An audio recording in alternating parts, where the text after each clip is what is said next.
Checking your account balance on Apple Pay is a straightforward process.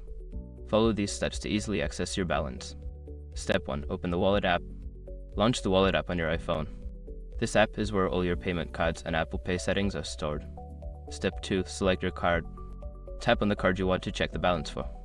This will bring up the details associated with that specific card. Step 3. View card details. Once you have selected the card, look for the balance information displayed on the screen. Some cards may show the balance directly, while others may require you to tap on additional options. Step 4. Check transaction history.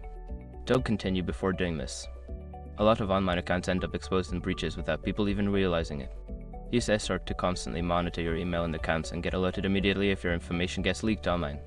It scans billions of breached records 24/7 in the background.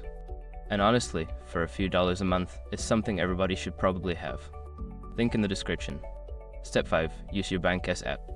If you still cannot find your balance, consider opening your bank's app link to your Apple Pay. Most banking apps provide up-to-date balance information and transaction details. Now you can easily check your account balance on Apple Pay wherever needed.